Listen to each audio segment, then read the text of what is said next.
Escute com atenção. Respire devagar. Deixe que a história te envolva. Porque hoje, não vamos apenas conhecer uma civilização. Vamos senti-la. A história de Roma não começa com certezas. Começa com um sussurro, uma névoa leve pairando sobre as águas do Tibre. Um eco entre mitos e memórias que ninguém pode provar, mas todos repetem. Não há documentos, nem pedras esculpidas que testemunhem o início. Apenas relatos nascidos no limite entre o divino e o humano. E talvez por isso, o nascimento de Roma sempre tenha parecido obra do destino. Conta a lenda que uma jovem chamada Reia Sílvia, forçada a viver em castidade como sacerdotisa, foi visitada pelo deus Marte. Dessa união nasceram 2 gêmeos, Rômulo e Remo, mas nem todos viram isso como uma bênção. O rei Amúlio, com medo do sangue real que corriam nas veias dos meninos, ordenou que fossem jogados no rio. Mas o Tibre, como se soubesse o que estava por vir, os acolheu. Levou-os com doçura pelas águas, até que ficaram presos à margem, debaixo de uma figueira selvagem. Ali, uma loba os encontrou, não para devorá-los, mas para protegê-los, para alimentá-los, para transformá-los nos primeiros filhos de uma cidade que ainda não existia.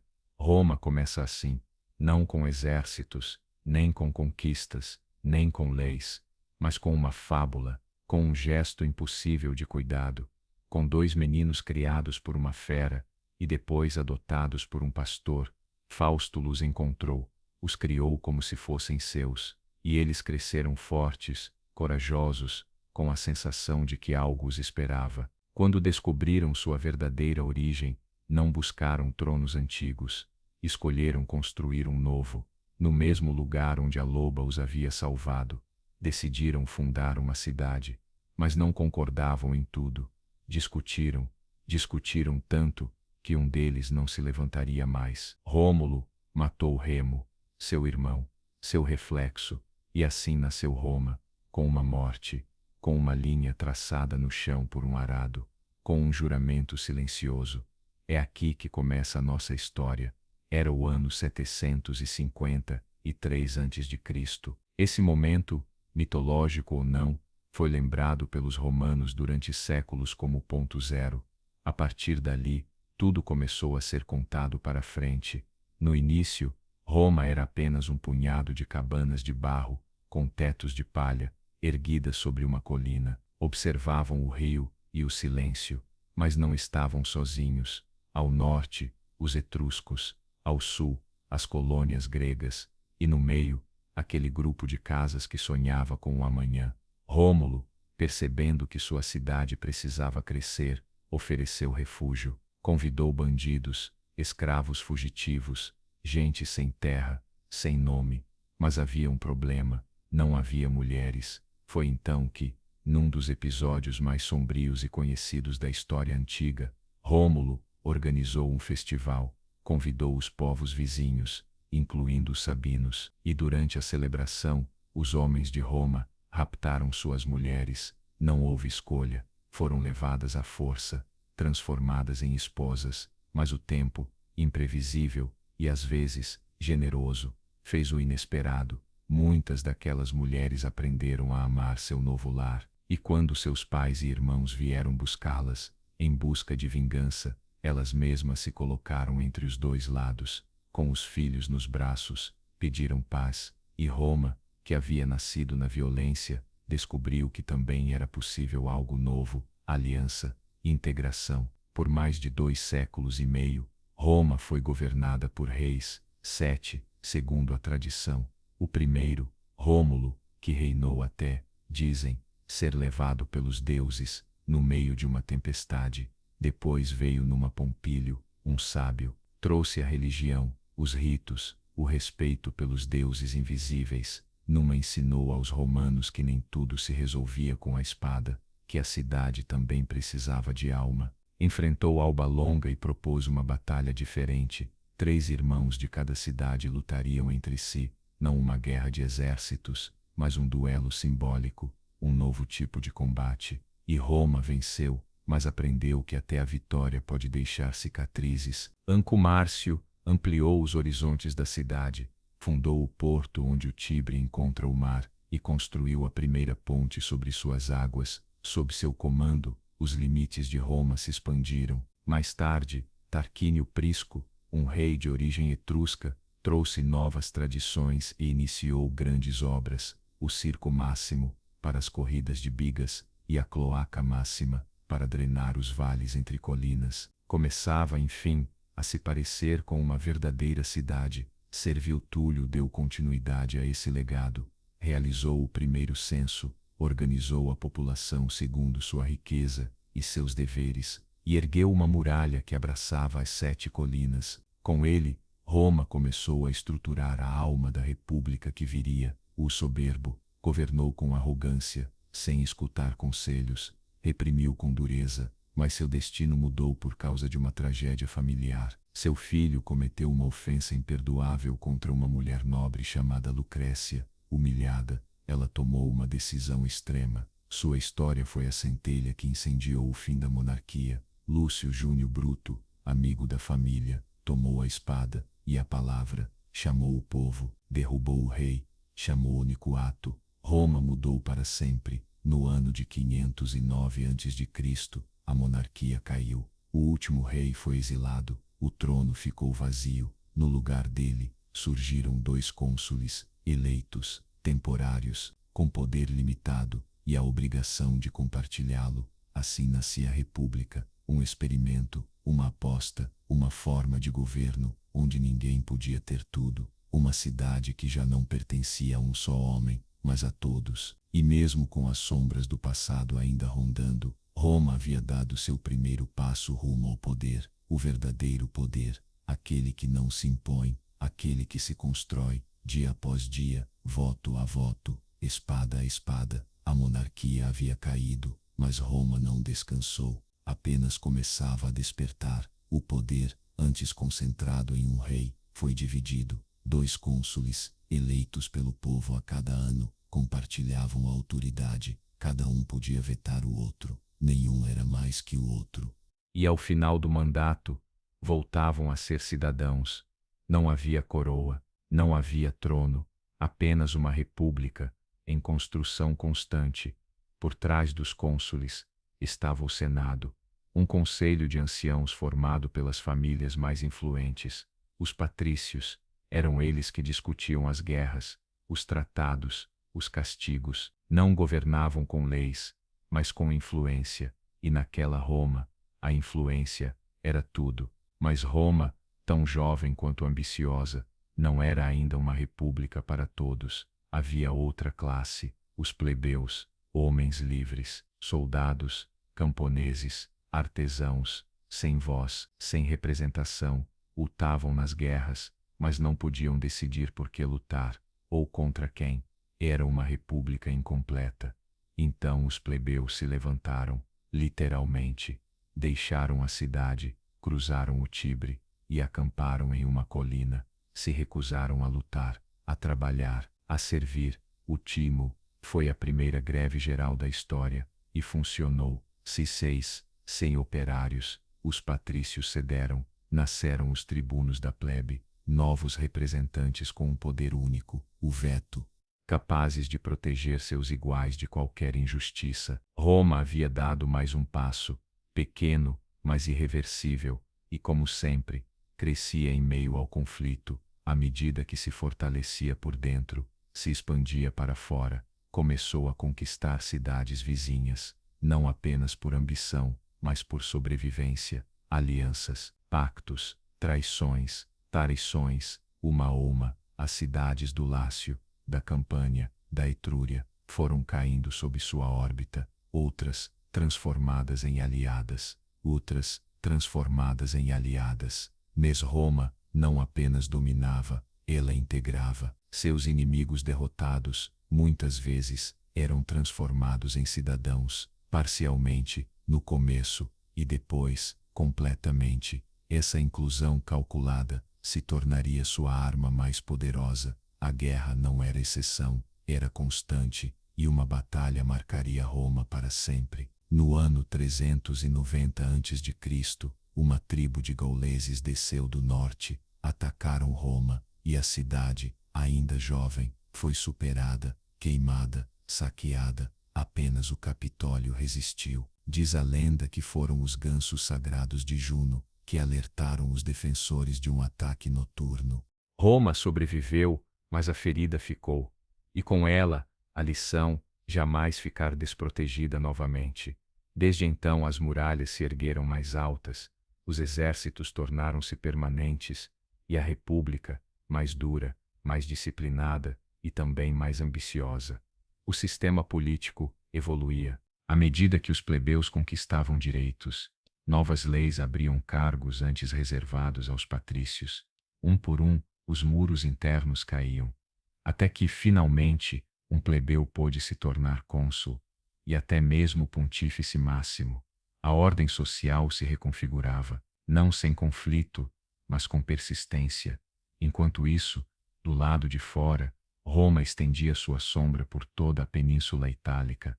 Enfrentou os samnitas, os volscos, os latinos rebeldes, e um dia, seus olhos cruzaram o mar.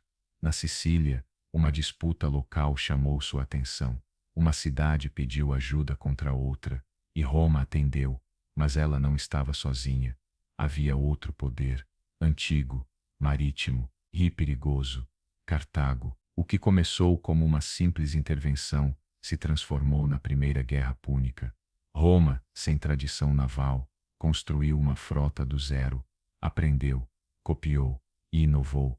Criaram pontes para embarcar nos navios inimigos, transformando o mar em um campo de batalha terrestre. Depois de mais de 2 décadas, Cartago cedeu. A Sicília tornou-se romana, mas aquilo era só o começo. A Segunda Guerra Púnica foi diferente. Foi pessoal. Aníbal, o general cartaginês, jurou destruir Roma. Cruzou os Alpes com elefantes, desafiando a lógica, o clima e a geografia. E venceu. Derrotou os romanos uma e outra vez, em Trébia, em Trasimeno e principalmente em Canas, onde quase 70.000 romanos caíram em um único dia. Mas Roma nunca se rendeu. Nunca. Enquanto Aníbal percorria a Itália, esperando que as cidades aliadas a Roma se revoltassem, Roma resistia, reuniu novos exércitos e contra-atacou. Escipião, um jovem general, levou a guerra para a Espanha, depois para o norte da África. Obrigou Aníbal a voltar, e na Batalha de Zama, o derrotou. Foi o fim da guerra. Roma não apenas venceu, tornou-se uma potência mediterrânea, e não parou por aí. Conquistou a Macedônia, derrotou os célticos, aumentou sua influência na Grécia, na Ásia Menor e na África. Cartago foi destruída definitivamente, suas terras foram semeadas com sal, tornando-se símbolo do poder romano. Mas cada vitória trazia um problema novo. O espólio da guerra enriquecia generais, senadores e as elites. As terras eram tomadas por grandes proprietários. Os pequenos camponeses deslocados migravam para a cidade. Roma crescia, mas também se partia. Tibério Graco, tribuno da plebe, propôs uma reforma: dividir as terras públicas entre os pobres. Foi assassinado. Seu irmão, Caio Graco, tentou ampliar os direitos, também foi eliminado. A violência entrou na política, e com ela, os homens fortes. Mário, um novo tipo de general, reformou o exército, permitindo que os mais pobres se alistassem, prometendo-lhes terras em troca. A lealdade deles já não era com Roma, mas com seus comandantes. Sila, seu rival, levou isso mais longe. Marchou sobre a cidade com suas legiões, tomou o poder, se nomeou ditador, e embora depois tenha renunciado, a república nunca mais foi a mesma. As guerras civis se multiplicaram, e em meio ao caos, surgiram 3 figuras: Pompeu, Crasso e Júlio César. Formaram uma aliança secreta, cada um com suas ambições, mas César, brilhante e carismático, imparável, conquistou a Gália, atravessou o Ríncio, chegou até a Britânia. Sua fama crescia, e isso para Roma era perigoso. O Senado ordenou que ele dissolvesse seu exército. Ele, em vez disso, cruzou o Rubicão. Quando Júlio César caiu sob as facas de antigos aliados, Roma não soltou um suspiro de alívio, soltou um suspiro de medo, porque o que veio depois não foi paz, foi o eco dos punhais, multiplicado por toda a república. Os assassinos acreditavam estar salvando a liberdade, mas deixaram um vazio, e Roma não sabia mais viver sem uma figura forte para guiá-la. Bruto e Cássio fugiram. As ruas se encheram de gritos, rumores, sombras, e então apareceu um jovem de apenas 18 anos, magro, doente, quase sem experiência militar. Era Otaviano, sobrinho neto e herdeiro adotivo de César. Ninguém o viu chegar. Com uma mistura de calma e astúcia, começou a tecer sua rede. No começo apresentou-se como o vingador de César, aliou-se a Marco Antônio e a Lépido. Juntos, formaram um pacto sem precedentes. O segundo triunvirato. 3 homens com poder absoluto, sem máscaras, sem senado, sem tribunais. 3 nomes que assinavam sentenças de morte sem olhar para trás. As listas de proscritos marcaram o início do terror. Cícero, símbolo da velha república, foi executado. Milhares seguiram seu destino. O sangue manchava os mármores de Roma, mas nem mesmo o terror dura para sempre. A aliança se rachou. Lépido foi facilmente afastado. Marco Antônio, poderoso e carismático, encontrou no Egito um novo mundo e uma nova rainha, Cleópatra. O relacionamento dele com ela foi visto em Roma como uma traição. Enquanto Marco Antônio enviava mensagens de Alessandria, Otaviano falava diretamente ao povo romano. Apresentou-se como defensor das tradições, dos deuses, do ordem. Mostrou o testamento de Antônio, no qual ele pedia para ser enterrado no Egito. Isso foi suficiente. Roma se sentiu traída, se sentiu usada, se sentiu romana. A guerra tornou-se inevitável. No ano 31 a.C., no Mar de Ácio, as forças de Otaviano e Marco Antônio se enfrentaram. Uma batalha que não foi só militar, mas simbólica. Ocidente contra Oriente, Roma contra Alessandria, o futuro contra o passado. Marco Antônio e Cleópatra foram derrotados, morreram juntos. Não houve desfile para eles, não houve perdão. Otaviano, por sua vez, voltou a Roma em silêncio, não reivindicou títulos, não exigiu coroas, apenas devolveu os poderes ao Senado. E o Senado, agradecido, lhe deu tudo o que pediu, e mais, concederam-lhe o título de Augusto, um nome novo, sem precedentes, não rei, não ditador, não cônsul perpétuo, algo diferente, algo sagrado. Augusto tornou-se o primeiro imperador, sem precisar dizer isso em voz alta. Controlava as províncias com seus exércitos, controlava o tesouro, controlava a lei, mas fazia isso com tato, com gestos, com símbolos. Manteve o Senado, manteve as eleições, mas todos sabiam que nada acontecia sem seu consentimento. Augusto compreendia a alma romana, não queria parecer um monarca, queria parecer um servidor, um restaurador, um moderado, e conseguiu. Por mais de 4 décadas, guiou Roma a uma nova era. A guerra civil ficou para trás, os templos foram reconstruídos, as leis reformadas, a moeda estabilizada, as fronteiras asseguradas. Roma tornou-se, enfim, o que sempre quis ser, o centro do mundo conhecido, um império, sim, mas também uma ideia, uma promessa, uma civilização. No fundo, a república havia morrido com César, mas seu fantasma vivia na linguagem, nos rituais, nos restos cuidadosamente coreografados por Augusto. Tudo era novo, mas tudo parecia antigo. Essa foi a genialidade dele. E assim, no ano 27 depois de Cristo, enquanto o povo aplaudia e o Senado oferecia coroas simbólicas, Roma cruzou um limiar. Já não era uma cidade que governava a Itália. Era o coração pulsante de um império que se estendia de Espanha à Síria, das brumas da Britânia aos desertos do Egito.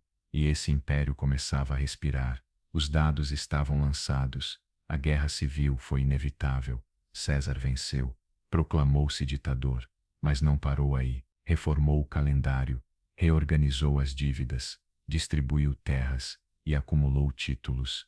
A suspeita tornou-se insustentável. Queria ser rei. Nos idos de março, um grupo de senadores o esfaqueou. Bruto, seu protegido, estava entre eles. Pensaram que assim salvavam a república. mas a destruíram.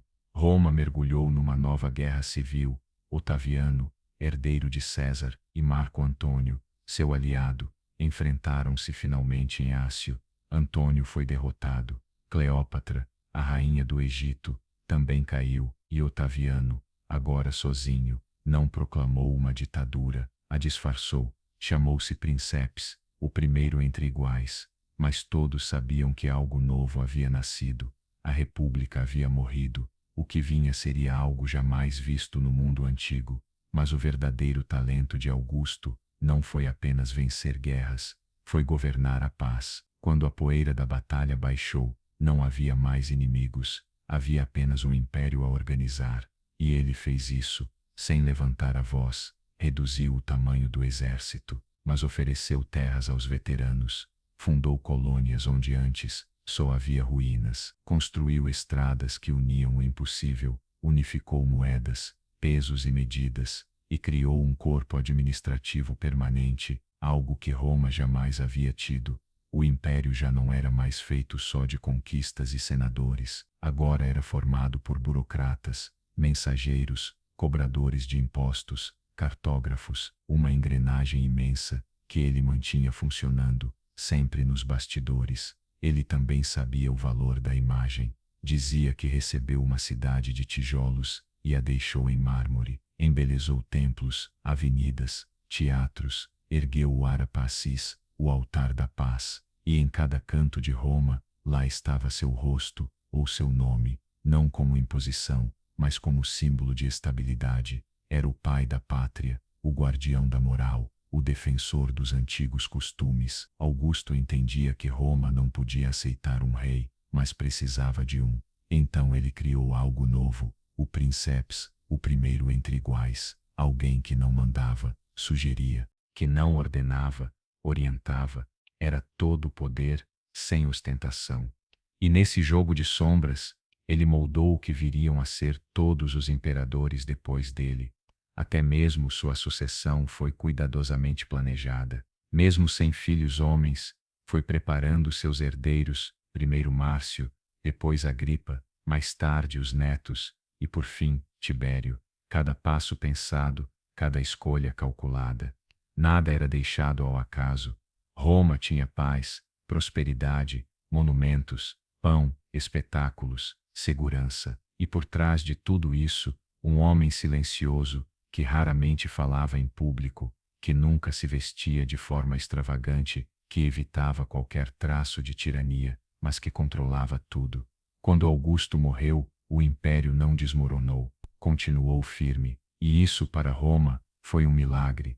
No momento da sua morte, Roma prendeu a respiração, mas nada ruiu. A máquina que ele havia construído continuava girando, lenta, sólida, imponente. Porque o verdadeiro legado de Augusto não foi o poder, mas a permanência. O Senado, os cargos, as fórmulas republicanas ainda estavam lá.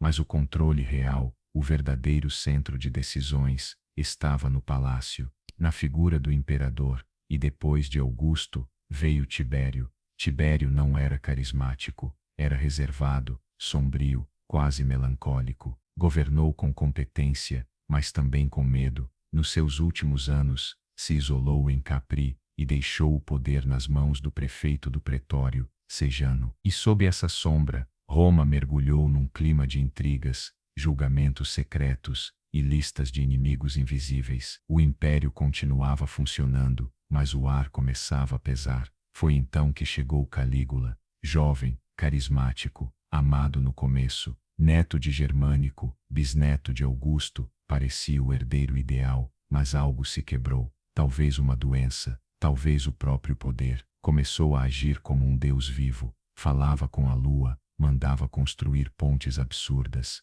nomeou seu cavalo como cônsul. Os espetáculos ficaram cruéis, as execuções, imprevisíveis, e depois de apenas 4 anos, foi morto pela própria guarda. O seguinte foi Cláudio, tio de Calígula, tímido, gago, desprezado pela própria família, mas no trono, se revelou brilhante, organizou províncias, conquistou a Britânia, fortaleceu a administração e, acima de tudo, sobreviveu. até que sua última esposa, Agripina, o envenenou para colocar seu filho no trono. Nero era jovem, artista, ambicioso. No início, governou sob a orientação de Sêneca e Burro, mas logo se libertou de todos. Mandou matar a própria mãe. Depois, a esposa suspeitava de tudo, de todos, e quando Roma pegou fogo, numa noite trágica, muitos acreditaram que ele havia começado o incêndio, culpou os cristãos, perseguiu-os com crueldade, chegou a usá-los como tochas humanas para iluminar seus jardins. Foi amado por alguns, odiado por muitos, e quando os exércitos se voltaram contra ele, tirou a própria vida. Assim terminou a dinastia Júlio-Claudiana. O trono, por um momento, ficou vazio.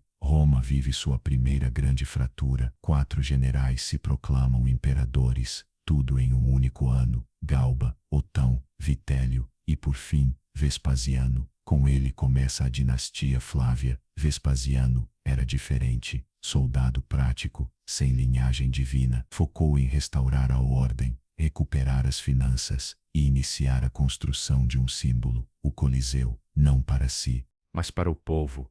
Urizou-se, no mesmo lugar onde Nero havia erguido seu palácio extravagante. Vespasiano levantou um anfiteatro. Era uma declaração clara: o poder voltava a servir a Roma. Veio então seu filho Tito, e em apenas 2 anos de reinado, enfrentou catástrofes. A erupção do Vesúvio enterrou Pompeia, um incêndio devastou Roma, mas sua resposta foi digna, humana, compassiva. Se proclamou Senhor e Deus, perseguia senadores, controlava palavras, gestos, ideias, governou por 15 anos, até ser assassinado numa conspiração dentro do palácio. Após sua morte, o Senado escolheu Nerva, um ancião, sem herdeiros, mas Nerva tomou uma decisão sábia, adotou um general querido pelas tropas. Trajano levou Roma à sua maior expansão territorial, do norte da Escócia até a Arábia, do Atlântico até o Cáucaso. O império alcançou seu auge, Humênia, e trouxe seu ouro, embelezou Roma, construiu seu fórum, sua coluna, seu legado. Mas mais do que um conquistador, foi um governante justo. Criou programas de auxílio para crianças pobres, respeitado até por quem nunca o conheceu. Morreu no Oriente e foi sucedido por seu filho adotivo, Adriano. Adriano era outra coisa, um intelectual, um viajante. Não queria expandir, queria consolidar, percorrer, entender. Roma enfrentava sua primeira grande ruptura. 4 generais se proclamaram imperadores em apenas um ano: Galba, Otão, Vitélio e, por fim, Vespasiano. Com ele começou a dinastia Flávia. Vespasiano era diferente, um soldado prático, sem linhagem divina. Seu foco era restaurar a ordem, equilibrar as finanças e devolver estabilidade a Roma. Iniciou a construção de um símbolo, o Coliseu, não para ele, mas para o povo. No mesmo local onde Nero havia erguido seu palácio luxuoso, Vespasiano levantava um presente para os cidadãos. Era uma declaração clara: o poder voltava a servir a Roma. Seu filho Tito o sucedeu, e em apenas 2 anos de governo, enfrentou catástrofes. A erupção do Vesúvio soterrou Pompeia, um incêndio devastou Roma, mas sua resposta foi digna, humana, compassiva. E quando morreu, sem escândalos nem conspirações, Roma chorou sua partida. Depois veio Domiciano, outro filho de Vespasiano, eficiente, severo, controlador, se autoproclamava Senhor e Deus, perseguia senadores, vigiava palavras, gestos, ideias. Reinou por 15 anos, até ser morto, em uma conspiração palaciana. Ou escolheu Nerva, um velho sem herdeiros. Mas Nerva foi sábio, adotou um general querido pelas tropas, Trajano. Assim nascia a era dos imperadores adotivos. Trajano levou Roma à sua maior expansão territorial, das terras da Escócia até a Arábia, do Atlântico até o Cáucaso. O império atingia seu auge. Conquistou a Dácia, hoje Romênia, e trouxe seu ouro para embelezar Roma. Construiu seu fórum, sua coluna, seu legado. Mas mais que um conquistador, foi um governante justo. criou programas de auxílio a crianças pobres, foi respeitado até por quem nunca o conheceu, morreu no Oriente e foi sucedido por seu filho adotivo, Adriano. Adriano era diferente, um intelectual, um viajante, não quis conquistar mais, quis consolidar, quis entender, caminhar, observar. Visitou quase todas as províncias, marchou com os soldados, mandou construir muralhas na Britânia, fortalezas no Danúbio, fronteiras estáveis, amava a arte, a filosofia, o mundo helênico, e sua obra mais impressionante ainda permanece em pé, o Panteão. Depois veio Antonino Pio, seu reinado foi calmo, justo, quase invisível.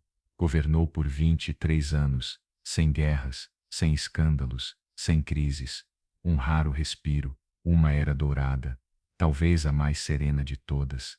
E quando chegou sua hora, escolheu como sucessor um homem que jamais buscou o poder, Marco Aurélio, filósofo, estoico, introspectivo, seu diário pessoal, meditações, ainda hoje ressoa, governou com ética, com dever, com compaixão, mas o destino não lhe deu paz. As fronteiras estavam em chamas, o Danúbio fervia de tribos rebeldes, o império era atacado, e ao mesmo tempo, uma epidemia, talvez varíola, assolava as cidades. Marco Aurélio comandava exércitos, enquanto escrevia sobre virtude, moderação, sobre a fugacidade da glória. Talvez seu único erro tenha sido deixar o trono a seu filho biológico, Cômodo, porque ali, uma nova fase escura, estava apenas começando. Aos olhos do mundo, Marco Aurélio foi mais do que um imperador. Foi um homem solitário entre multidões, escrevendo reflexões filosóficas no meio das campanhas militares. Suas palavras não eram discursos, eram notas íntimas, como se buscasse razões para continuar carregando o peso do mundo. Via a vida como um rio em fluxo constante, e o dever como uma rocha firme no meio dele.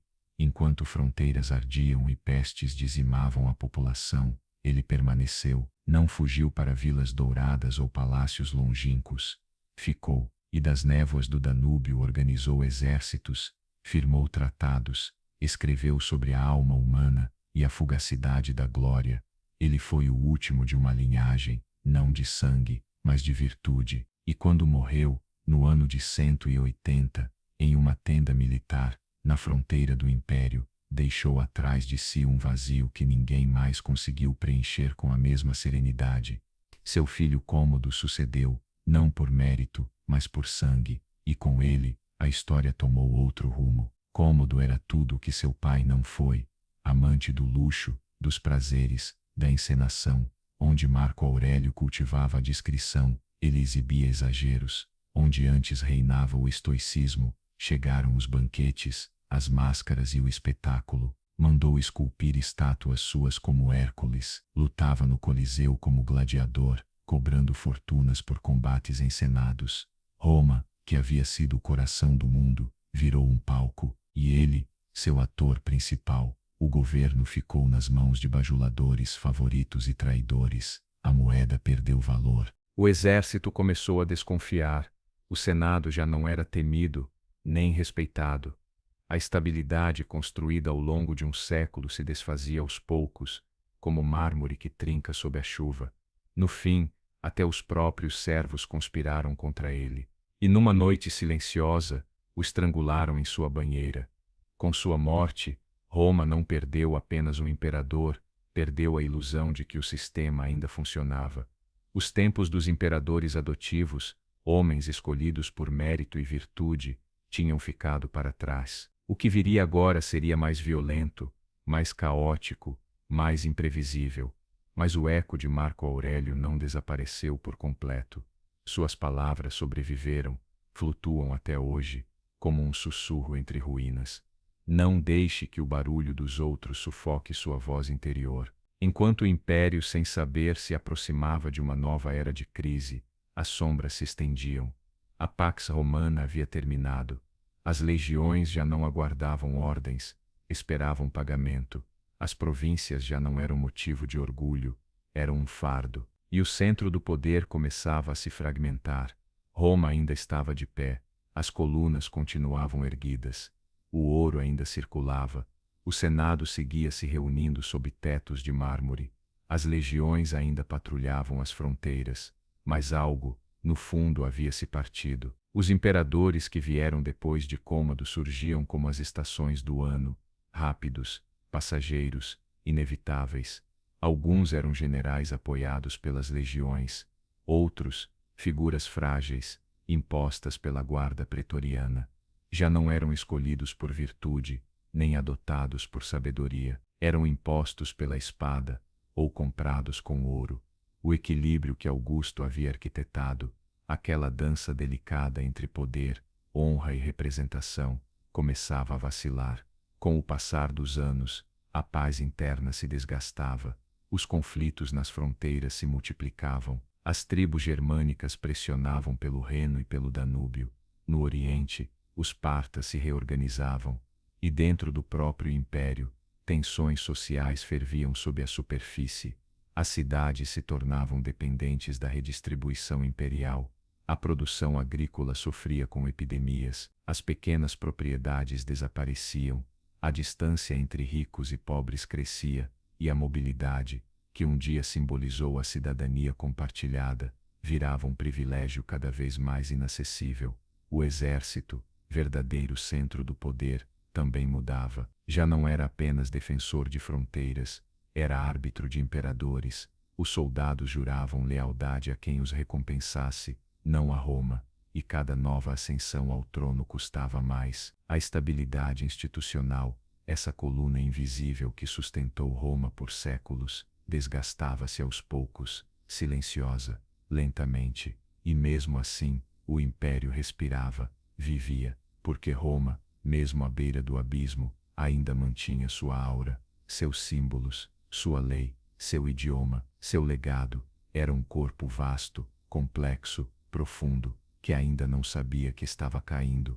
Das pedras do Fórum aos confins do Nilo, falava-se latim, veneravam-se imperadores, construíam-se aquedutos, lia-se Virgílio, citava-se Cícero, as moedas ainda traziam inscrições imperiais, os deuses ainda recebiam oferendas, mas o tempo não para, nem mesmo para uma cidade eterna, e mesmo que dos altos do Palatino os imperadores ainda contemplassem um mundo ordenado, os alicerces começavam a vibrar. Estava prestes a começar uma época de rupturas, uma era de provações, um século de crises. Roma havia atingido o seu auge, e como tudo que sobe, o declínio começou, sem alarde, sem ruído. Não foi um colapso imediato, mas sim uma rachadura, um estalo leve nas fundações, uma vibração que não se via, apenas se sentia. Depois da morte de Marco Aurélio, o século III não trouxe reformas ousadas, nem conquistas grandiosas. Trouxe algo mais nebuloso,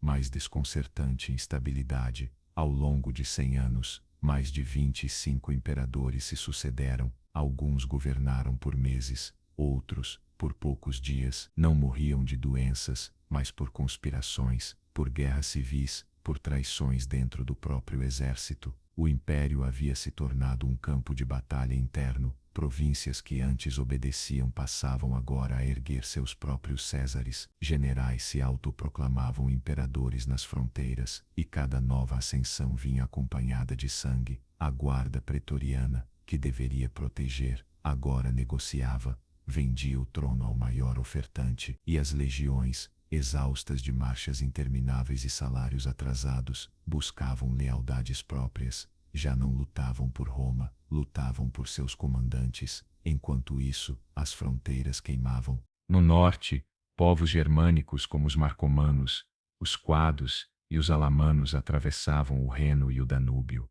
E no leste, surgia um inimigo mais perigoso que os partas, os sassânidas, liderados por Shapur-Mes. Este novo império persa não vinha para se defender, vinha para atacar. Chegaram a capturar o imperador Valeriano, e não o executaram, o humilharam.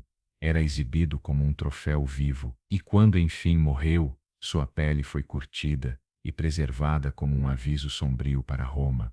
No ocidente, a decomposição avançava. Na Britânia, na Espanha e na Gália, Um general chamado Póstumo criou seu próprio império, o Império Gálico. Roma já não era única, começava a se fragmentar, a se dividir. A economia colapsou, as moedas perderam valor, o escambo voltou, as cidades esvaziavam, as epidemias se espalhavam sem controle, o campo se despovoava, e a sensação era uma só: a Roma que se conhecia estava desaparecendo. E, no entanto, em meio ao caos, surgiram pontos de luz. Um deles foi Aureliano, um general de origem humilde, duro, veloz, implacável. Seu governo não durou muito, mas em apenas 5 anos conseguiu o impensável. Reconquistou o Império Gálico no Ocidente, derrotou o Império de Palmira no Oriente, liderado pela enigmática rainha Zenóbia, e reuniu novamente os pedaços de um império partido. Mandou construir uma nova muralha em Roma, não por nostalgia, mas por necessidade. Pela primeira vez em séculos, a capital se sentia vulnerável. Aureliano restabeleceu a autoridade, fortaleceu o exército, reorganizou a moeda. Foi aclamado como restitutor orbis, o restaurador do mundo, mas como tantos outros antes dele, acabou assassinado por seus próprios oficiais. A lição era clara: poder sem estabilidade leva apenas a um ciclo eterno de destruição. E então chegou Diocleciano, um nome que mudaria o rumo da história romana. Não vinha do Senado, nem de famílias nobres. Era filho de escravizados libertos, havia ascendido a partir do campo de batalha, sabia o que se passava nas províncias, não só nos palácios. Ao assumir o poder, não tentou restaurar o passado, redesenhou tudo. Para começar, dividiu o poder, nomeou outro imperador, Maximiano. Um governaria o Oriente, o outro o Ocidente, e junto a eles, 2 Césares assistentes. Assim nascia a tetrarquia, 4 governantes, uma só Roma. Cada parte do império passou a ter seu próprio exército, sua administração, seu centro político, mas tudo funcionando como um corpo só, coordenado. O caos começava a ser controlado, as rebeliões diminuíam, as fronteiras eram reforçadas. Diocleciano compreendeu que o império era grande demais para uma só mão, diverso demais, frágil demais. Também reformou a economia, impôs controle de preços, reorganizou os impostos, ordenou censos e mudou o sistema fiscal para torná-lo mais regular, embora mais rigoroso. E talvez como reflexo dessa nova ordem, transformou a figura imperial. O imperador deixou de ser princeps, o primeiro entre iguais. Agora era quase uma divindade, um dominus, um senhor absoluto. Sua corte tornou-se ritualista, quase oriental. Os súditos já não falavam diretamente com o imperador. Precisavam se prostrar, beijar suas vestes, falar só quando permitidos. Era uma nova linguagem de poder, mais distante, mais autoritária, mas também mais funcional para os tempos difíceis. Nem todos aceitaram. Alguns viram isso como uma traição às tradições republicanas, mas Diocleciano não governava com nostalgia, governava com necessidade. No campo espiritual, também impôs sua vontade. O cristianismo, até então uma religião marginal, mas em crescimento, foi perseguido. Diocleciano temia seu poder desestabilizador. A recusa dos cristãos em cultuar o imperador era vista como um desafio direto. As perseguições foram brutais, templos destruídos, textos sagrados queimados, fiéis executados, mas não adiantou. Quanto mais tentavam erradicar o cristianismo, mais ele crescia, mais se fortalecia, nas prisões, nas casas humildes, nos mártires. E enquanto tudo isso acontecia, Diocleciano fazia algo inédito, se retirava voluntariamente. Foi para seu palácio na costa de Almassa, entre jardins e colunas, cultivando hortaliças, olhando o mar. Pela primeira vez em muito tempo, o império parecia respirar. A crise ainda não tinha acabado, mas a recuperação já começava. Não veio com um herói épico, mas com alguém que soube perceber que Roma não podia mais se sustentar sozinha, que era preciso compartilhar o poder, reformular o mapa, redesenhar a autoridade. E embora a tetrarquia logo se fragmentasse, a tentativa deixou uma marca, um eco na história de Roma de que mesmo na decadência pode haver reinvenção. Mas nem tudo, naquela era, foi só queda. O século III também foi palco de figuras singulares, personagens que, como brasas na escuridão, brilharam por pouco tempo, mas deixaram sua marca. Zenóbia, rainha de Palmira, foi uma delas. Enquanto Roma fraquejava no Oriente, ela tomou as rédeas. Não era uma usurpadora comum. Cultivada, falava grego, latim, egípcio e até aramaico. Admirava Cleópatra, mas era estrategista acima de tudo. Proclamou-se regente de seu filho, mas governou com mão firme. Sob sua liderança, Palmira se expandiu, conquistou o Egito, a Ásia Menor, a Síria. Por um momento, seu poder rivalizou com o de Roma. Aureliano não aceitou isso. Marchou para o Oriente numa campanha rápida, derrotou seus exércitos e capturou Zenóbia. Mas não a executou. Levou-a a Roma, exibiu-a em seu triunfo e depois permitiu que vivesse numa vila com respeito, como se até mesmo os inimigos mais temíveis, quando mostravam grandeza, merecessem um lugar na memória romana. Esse gesto, entre brutalidade e honra, define a complexidade de Roma naquele século. Um império ferido, sim, mas ainda orgulhoso. E enquanto os imperadores iam e vinham, a vida cotidiana mudava. A velha aristocracia senatorial perdia relevância. A mobilidade social tornava-se mais rígida, os ofícios passaram a ser hereditários por decreto. O pequeno comerciante, o fazendeiro, o artesão começavam a ficar presos à sua terra, à sua função. O que antes era escolha, agora era obrigação. Assim foram plantadas as primeiras sementes do sistema que, séculos depois, seria conhecido como feudalismo. O mundo romano tornava-se menos urbano, menos flexível, menos cidadão, mas ainda era Roma. E foi nesse cenário que Diocleciano surgiu como algo mais que um imperador, foi um arquiteto político. Sua reforma militar foi decisiva, multiplicou as unidades do exército, criou defesas em profundidade, fortalezas em camadas, fronteiras ativas e, o mais importante, separou o comando militar do comando civil, uma medida para evitar que governadores se rebelassem com seus próprios exércitos. Também reorganizou as províncias, tornando-as menores, mais numerosas e mais controláveis. Dividiu o imenso para poder administrar melhor, mudou a moeda imperial, adotando um sistema baseado em metais mais estáveis. Embora a inflação persistisse, a intenção era clara: reconstruir não só o império físico, mas também a confiança no sistema. Tudo isso custou um aumento na burocracia, mais funcionários, mais cobradores, mais registros. O Estado romano tornou-se mais denso, mais lento, mais vigilante. O preço da estabilidade era o controle. O povo romano já não vivia a política como nos tempos da República. Não votava, não debatia, não elegia. O cidadão transformava-se em súdito, mas em troca prometia-se ordem, proteção, continuidade. Foi um pacto silencioso, e nesse novo pacto Diocleciano se elevou como símbolo do novo império, mais autoritário, mais distante, mas também mais duradouro. Sua aposentadoria em Split foi tão inédita quanto simbólica: um imperador que constrói seu túmulo em vida, que cultiva seu jardim em paz, que olha para o Adriático sem nostalgia.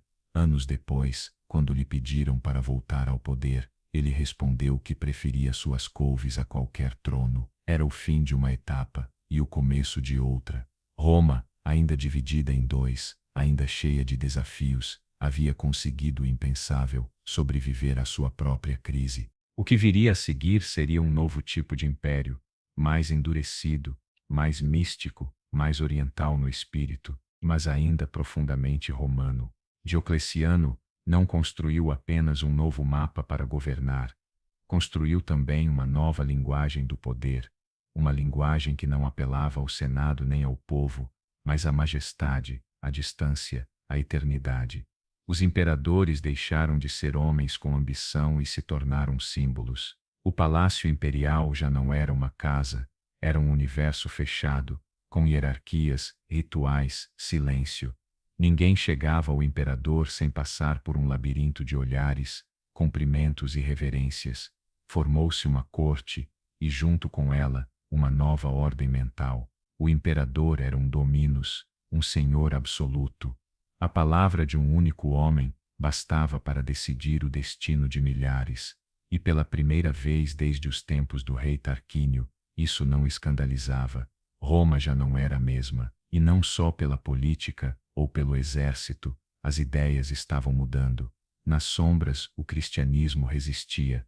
As perseguições mais brutais não o destruíram, ao contrário, o fortaleceram. As catacumbas se enchiam, as igrejas clandestinas cresciam, os mártires eram lembrados. A fé era transmitida de casa em casa, de escravo para escravo, de mãe para filho.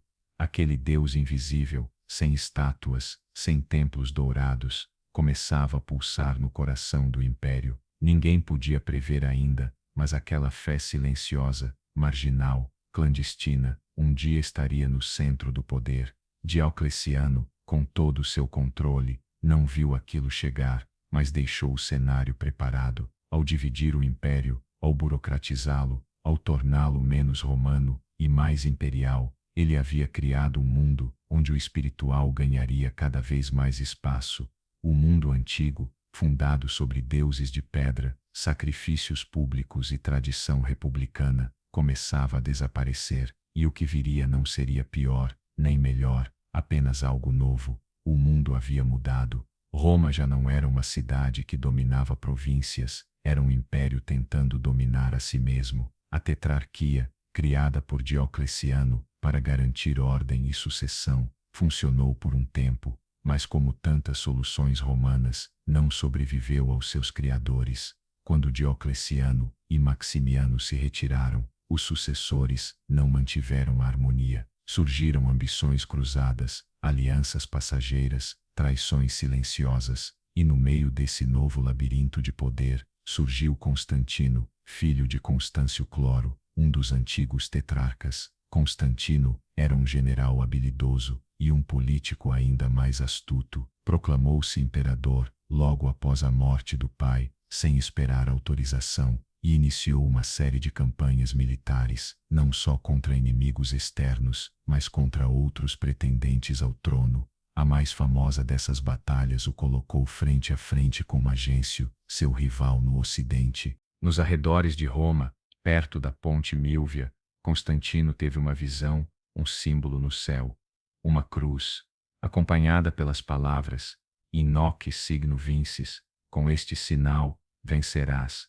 Ordenou que pintassem aquele emblema nos escudos de seus soldados, e venceu. A vitória não foi apenas militar, foi simbólica. Ela marcou o início de algo profundo, a conversão do poder romano ao cristianismo. No ano seguinte, em 303, Constantino e Licínio proclamaram o Edito de Milão, um decreto simples, mas revolucionário: tolerância religiosa. Os cristãos já não seriam perseguidos, já não seriam executados por causa de sua fé, seus templos seriam devolvidos, seus direitos reconhecidos. Pela primeira vez em sua história, Roma abraçava uma religião que por séculos havia tentado destruir. Constantino não impôs o cristianismo, não o declarou oficial, mas o protegeu, o favoreceu, o financiou, e com isso mudou para sempre o rosto espiritual do império. Mas Constantino não reformou apenas a fé, ele também redesenhou o mapa do império. Roma, a antiga capital, ainda majestosa, estava longe do centro real do poder. O comércio, o exército, a administração, tudo fluía com mais força no Oriente.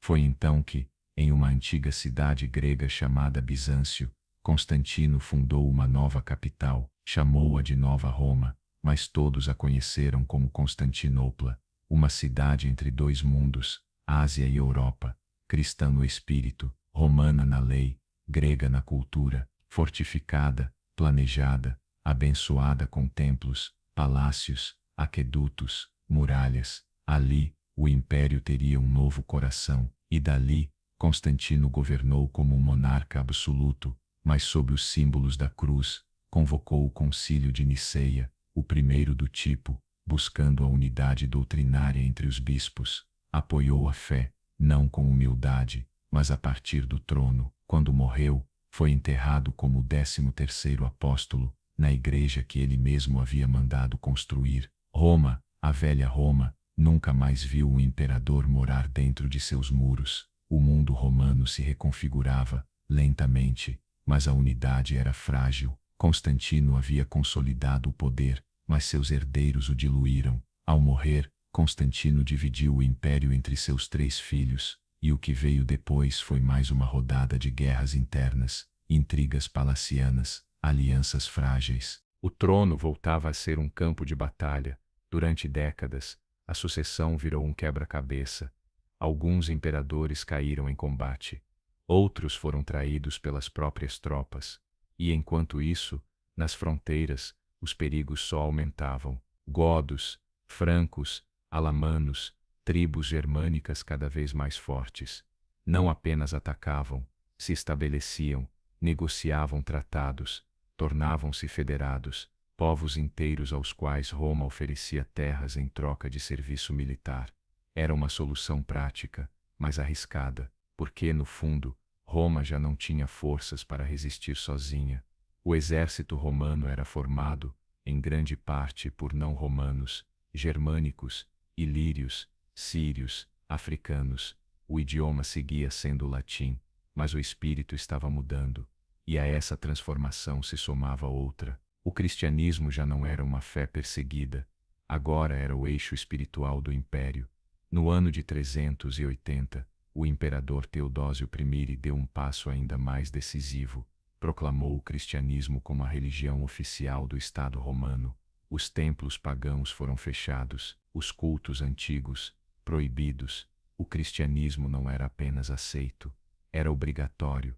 A Roma dos deuses múltiplos, de Júpiter e Marte, de Ceres e Vênus, ficava para trás, e com essa mudança veio outra, ainda mais profunda. Teodósio, o último imperador a governar um império ainda unido, tomou uma decisão definitiva. Ao morrer, dividiu formalmente o império entre seus 2 filhos.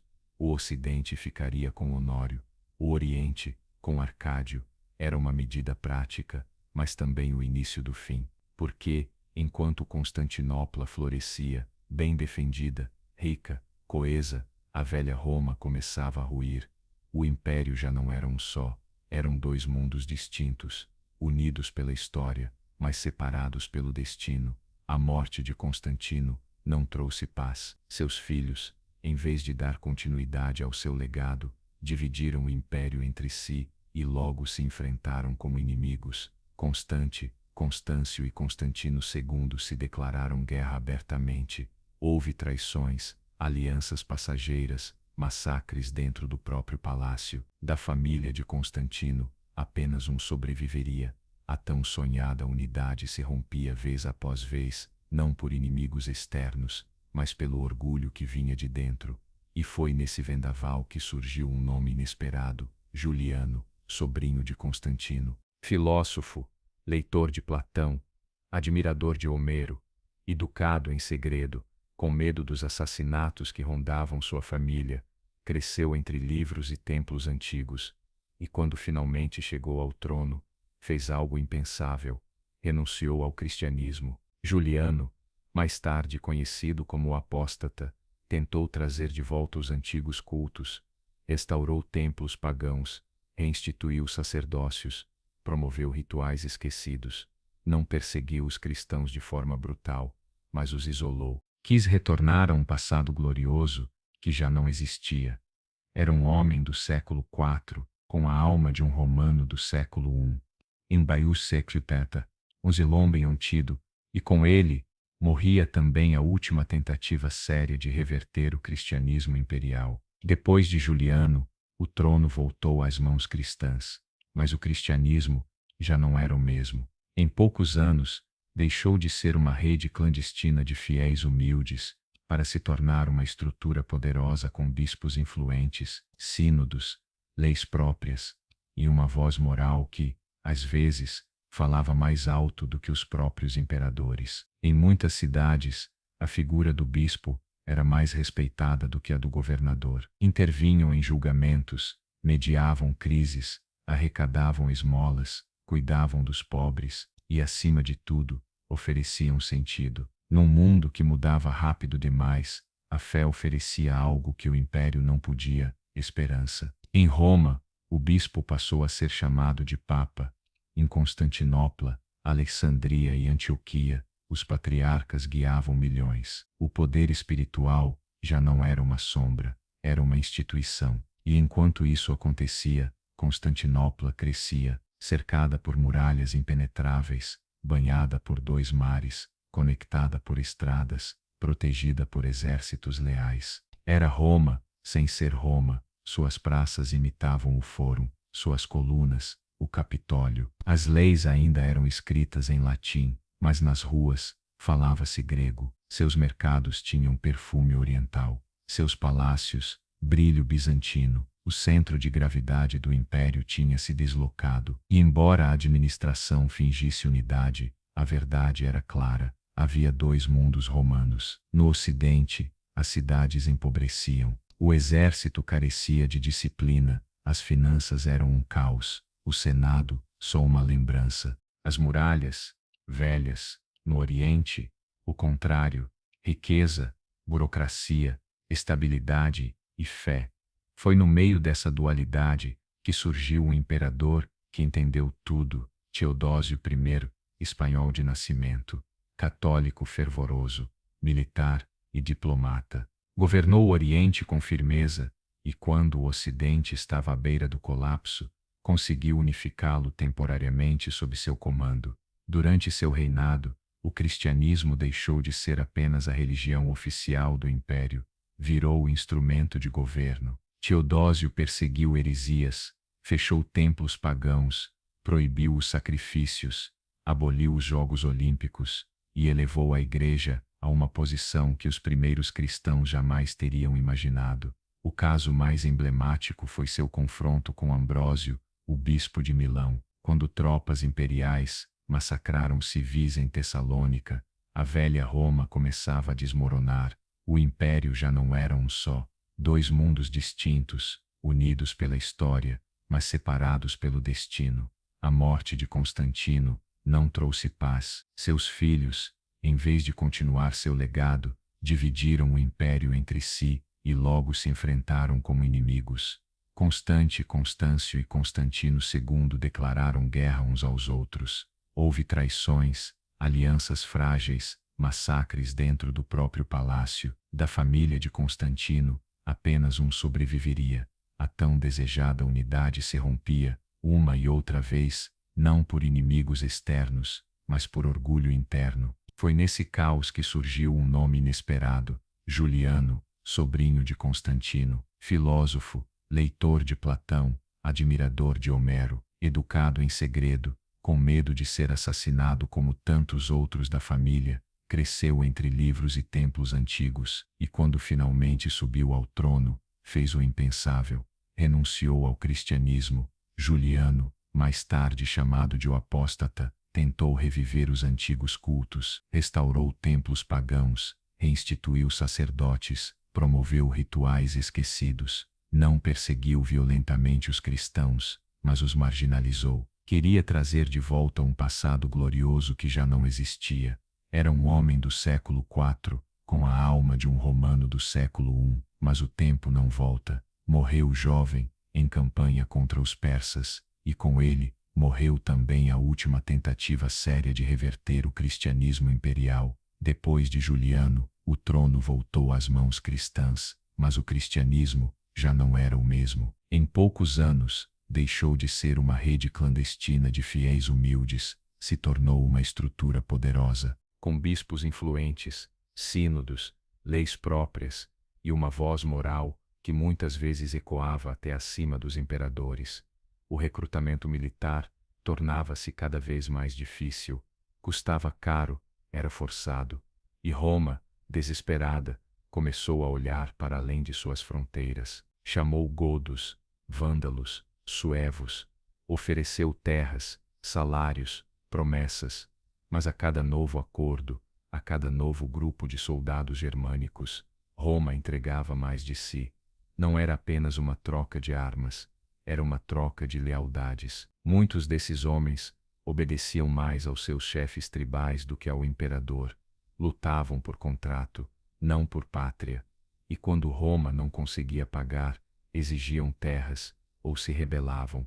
Foi um processo lento, quase imperceptível, mas constante. Enquanto Constantinopla erguia basílicas e palácios, no ocidente pairava outra atmosfera, incerteza.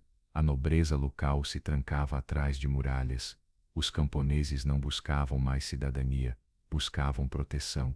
O latim ainda era falado, mas já soava estranho, misturado, distorcido. O comércio diminuía.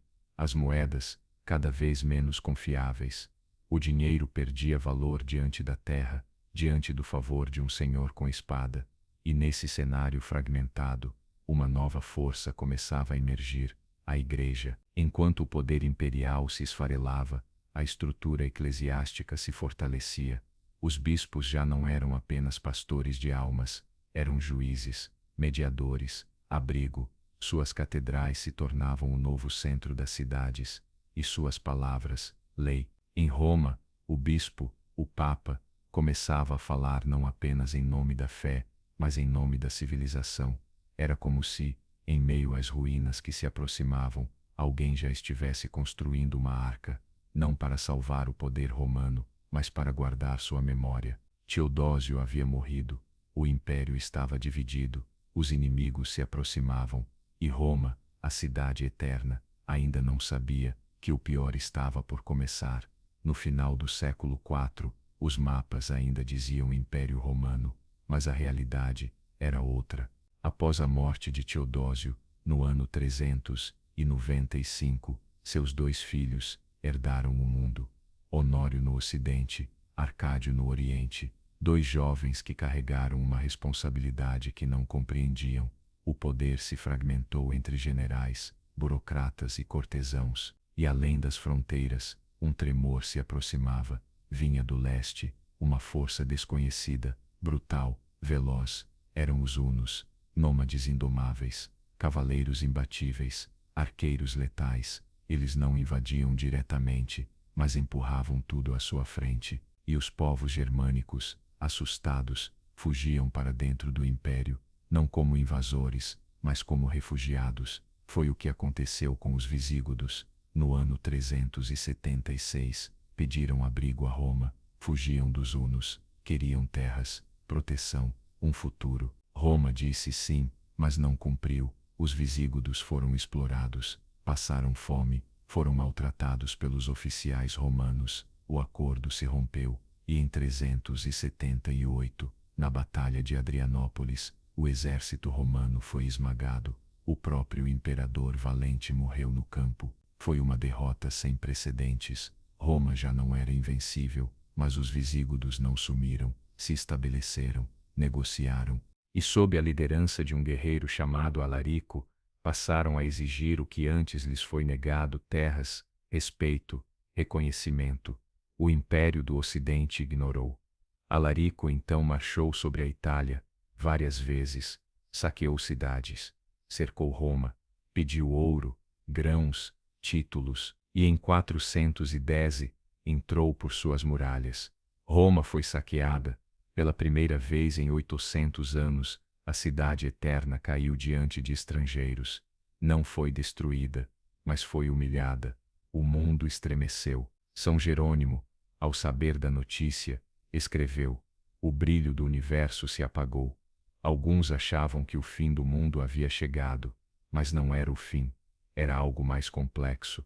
No final do século VII, os mapas ainda diziam Império Romano, mas a realidade era outra. Depois da morte de Teodósio, no ano 395, seus dois filhos, Honório, no Ocidente, e Arcádio, no Oriente, herdaram um poder que não compreendiam. O império começou a se fragmentar nas mãos de generais, burocratas e cortesãos, enquanto do leste se aproximava algo desconhecido, uma força brutal, veloz e indomável, Os hunos, cavaleiros nômades, mestres do arco e do terror, eles empurraram os povos germânicos contra as fronteiras romanas, e esses povos, assustados, desesperados, cruzaram os limites do império não como invasores, mas como refugiados. Foi o caso dos visígodos. No ano 376, pediram para entrar, fugiam dos hunos, procuravam terra, proteção, futuro. Roma permitiu, mas não cumpriu. Os visígodos foram explorados, maltratados, deixados à fome pelos oficiais romanos. O pacto quebrou-se, e 2 anos depois, em 378, na Batalha de Adrianópolis, o exército romano foi destruído. O imperador valente morreu em combate. Roma deixava de ser invencível, mas os visígodos não sumiram, instalaram-se, negociaram, e sob a liderança de um guerreiro chamado Alarico, começaram a exigir aquilo que lhes havia sido negado: terra, respeito, reconhecimento. O Império Ocidental os ignorou, e Alarico marchou, repetidas vezes, sobre a Itália, saqueou cidades, cercou Roma, exigiu ouro, grãos, títulos, e no ano 410, atravessou os muros. Roma foi saqueada pela primeira vez em 800 anos. A cidade eterna se rendeu a estrangeiros. Não foi destruída, mas foi humilhada. O mundo tremeu. São Jerônimo, ao saber da notícia, escreveu: o brilho do universo se apagou. Muitos acharam que era o fim do mundo, mas não era. Era algo mais sutil, a aceitação de que Roma já não era o centro, já não era o farol, já não mandava. Alarico morreu pouco depois, e os visígodos se estabeleceram na Gália, e depois na Espanha, não como rebeldes, mas como federados. Um novo modelo surgia, reinos dentro do império, autonomias de fato, embora não de nome, e esse modelo se repetia. No norte, os francos começaram a se fixar. Na África, os vândalos cruzaram o estreito, tomaram Cartago e fundaram seu próprio reino, tornaram-se uma potência naval. Na Britânia, sem legiões romanas, os saxões avançavam, as cidades ruíam, as estradas eram esquecidas, os antigos templos cobertos de mato. O império se desfazia em silêncio. Dentro da Itália, o trono era ocupado por crianças, figuras sem poder. Os verdadeiros senhores eram generais de origem bárbara: Estilicão, Aécio, Ricimero. Eles comandavam exércitos que já não eram romanos, mas um mosaico de tribos aliadas, mercenários, soldados sem pátria. A administração colapsava, as leis não se aplicavam, o ouro rareava, a educação tornava-se um luxo, a escrita, uma arte em declínio. A nobreza abandonava as cidades e se refugiava em suas vilas fortificadas. O campo se fragmentava, e os camponeses passavam a servir a senhores locais mais do que ao império. Era o nascimento de algo novo, ainda sem nome. E então chegou Átila, o flagelo de Deus, líder dos hunos, destruidor de cidades, incendiário de povos. Cruzou o Danúbio, invadiu a Gália, chegou à Itália, exigiu tributos, aterrorizou até mesmo Constantinopla, mas no último instante, recuou, não conquistou Roma, e morreu pouco depois, não em batalha, mas em sua cama, no meio de uma celebração, dizem, por excesso de vinho e sangue. No final do século VII, os mapas ainda diziam Império Romano, mas a realidade era outra. Depois da morte de Teodósio, no ano 395, seus 2 filhos herdaram o império, Honório no ocidente, Arcádio no oriente, mas nenhum dos 2 estava preparado para isso. O poder se fragmentou entre generais, burocratas e cortesãos, e fora das fronteiras, uma ameaça se aproximava. Do leste, surgia uma força desconhecida, brutal e veloz, e os hunos, cavaleiros exímios, arqueiros implacáveis, nômades indomáveis. Eles pressionavam os povos germânicos, que desesperados buscavam refúgio dentro do império. Foi o caso dos visigodos. No ano 376, pediram para entrar em território romano, fugiam dos hunos, queriam terras, proteção, um futuro. Roma aceitou, mas não cumpriu o prometido. Os visigodos foram explorados, passavam fome e eram maltratados por funcionários romanos. O acordo se rompeu, e em 378, na Batalha de Adrianópolis, o exército romano foi esmagado. O imperador valente morreu no campo de batalha. Foi uma derrota sem precedentes. Roma já não era invencível, mas os visígodos não sumiram. Se estabeleceram, negociaram e, sob o comando de um líder chamado Alarico, passaram a exigir o que lhes foi negado: terras, respeito, reconhecimento. O Império Ocidental os ignorou. Alarico marchou contra a Itália, cercou Roma, saqueou cidades, pediu ouro, grãos, títulos, e no ano 410, cruzou os muros da cidade. Roma foi saqueada pela primeira vez em 800 anos. A cidade eterna se rendeu a inimigos estrangeiros. Não foi destruída, mas foi humilhada. O mundo ficou em choque. São Jerônimo, ao saber da notícia, escreveu: o brilho do universo se apagou. Outros acreditaram que o fim do mundo havia chegado, mas não era o fim. Era algo mais complexo. Era a aceitação de que Roma já não era o centro, já não era o farol, nem a autoridade. Alarico morreu pouco tempo depois, e os visígodos se instalaram na Gália e depois na Espanha, não como rebeldes, mas como federados. Um novo modelo, reinos dentro do império, autonomias de fato, mesmo que não de nome. E esse modelo se espalhou. No norte, os francos começaram a se fixar. No norte da África, os vândalos atravessaram da Espanha, tomaram Cartago, fundaram seu próprio reino e se tornaram uma potência naval.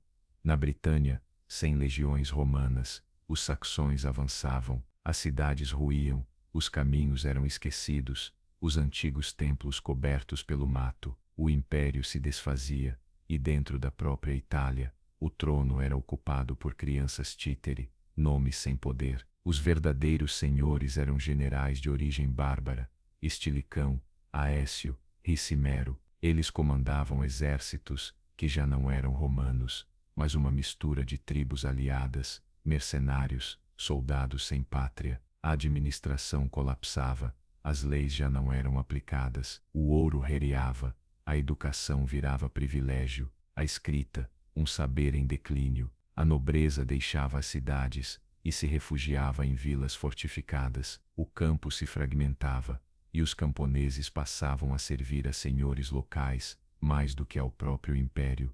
Era o nascimento de algo novo, ainda sem nome. E então chegou Átila, o flagelo de Deus, líder dos hunos, destruidor de cidades, incendiário de povos. Cruzou o Danúbio, invadiu a Gália, chegou à Itália, exigiu tributos.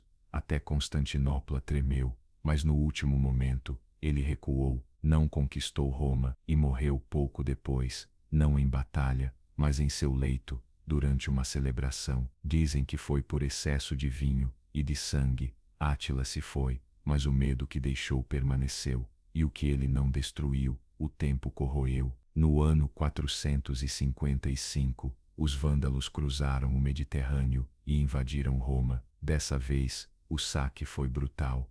Tudo o que restava de valor foi levado. Riquezas acumuladas por séculos desapareceram em navios que partiram rumo à África. Desde então, a palavra vândalo ficou gravada na memória, como sinônimo de destruição. O trono romano virou um jogo de sombras, imperadores que duravam meses, generais que governavam nas sombras, e no fim, restava apenas o símbolo. No ano 476, um jovem chamado Rômulo Augustulo foi proclamado imperador. Tareceis era apenas um menino, sem exército, sem poder real, e um líder bárbaro, Odoacro, cansado das aparências, o depôs, mas não o matou. Mandou-o para o exílio e concedeu a ele uma pensão. Depois, enviou as insígnias imperiais para Constantinopla, como quem diz: não precisamos mais fingir. Foi um gesto silencioso, mas definitivo. O Império Romano do Ocidente havia caído, não com um grande incêndio, não com uma última batalha, não com a destruição de Roma. Caiu porque deixou de se sustentar, porque foi substituído de dentro para fora, porque sua alma já havia partido muito antes de seus muros. E mesmo assim, o legado de Roma não desapareceu, não podia desaparecer. Suas leis, seu idioma, sua arquitetura, sua ideia de cidadania, sua religião, sua arte, seu sonho, seguiram vivos, nos mosteiros, nos manuscritos, nas catedrais, nas palavras que ainda usamos. Roma, mesmo caída, se transformou em uma memória viva, e enquanto o Ocidente mergulhava naquilo que séculos depois chamariam de Idade Média, no Oriente, a partir de Constantinopla, o império ainda se dizia romano. Mas essa já é outra história. O Ocidente havia caído, mas Roma não. No Oriente, por trás das muralhas douradas de Constantinopla, o império seguia vivo, não como uma sombra, mas como um farol. O Império Bizantino, como seria chamado séculos depois, mas eles não se chamavam assim, se chamavam romanos, porque para eles Roma não era apenas uma cidade ou um exército, era uma ideia, uma continuidade, um dever. Constantinopla se tornou o novo eixo do mundo romano, uma cidade entre dois continentes, entre dois mares, entre duas eras.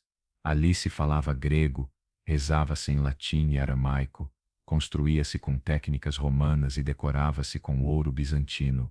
Era um cruzamento de mundos, e dali, imperadores governavam não sobre províncias, mas sobre uma herança. Um deles foi Justiniano, o Grande, governou no século VI e sonhou em restaurar o império perdido. Sob seu comando, os generais Belisário e Narsés reconquistaram o norte da África, parte da Itália e até o sul da Espanha. As campanhas foram duras, longas, custosas, mas por um breve momento, pareceu que Roma renascia. Mas o sonho foi efêmero. As guerras haviam esvaziado os cofres. Uma peste, que alguns chamaram de bubônica, devastou as cidades. Milhões morreram. Até o próprio Justiniano adoeceu e sobreviveu por pouco. E ainda assim, seu legado não foi apagado. Ele ordenou a compilação do direito romano, o Corpus Juris Civilis, um corpo legal que influenciaria o mundo ocidental por séculos. Mandou construir a Santa Sofia, não só como um templo, mas como um manifesto de poder e fé. Quando os raios de sol atravessavam sua cúpula, os peregrinos acreditavam estar olhando para o céu, mas Bizâncio não era invencível. Os inimigos mudavam. Vieram os persas renovados, depois os árabes. As guerras se multiplicaram. As províncias ricas do Levante caíram. O Egito foi perdido. A Síria também. O império foi encolhendo. E enquanto isso, algo mais profundo mudava. A fé. As diferenças entre Oriente e Ocidente se aprofundavam. Na teologia, na liturgia, na política. Enquanto o Papa em Roma falava de autoridade espiritual, os patriarcas em Constantinopla falavam de consenso. As imagens sagradas, os ícones, foram motivo de grande controvérsia. Houve perseguições, igrejas incendiadas, concílios enfrentados. E, no ano de 1054, a ruptura se tornou oficial, o cisma do Oriente. A igreja se dividiu, católica em Roma, ortodoxa em Constantinopla. Já não eram apenas dois impérios, eram dois mundos de fé. Mesmo assim, Bizâncio resistiu, inventou armas, como o fogo grego, fortificou suas muralhas, se adaptou, sobreviveu a cruzadas, a traições, a imperadores incompetentes, a nobres ambiciosos. Mas o tempo não para. Em 1204, os cruzados cristãos do Ocidente tinham a missão de libertar a Terra Santa, mas desviaram seu caminho, atacaram Constantinopla, saquearam, profanaram,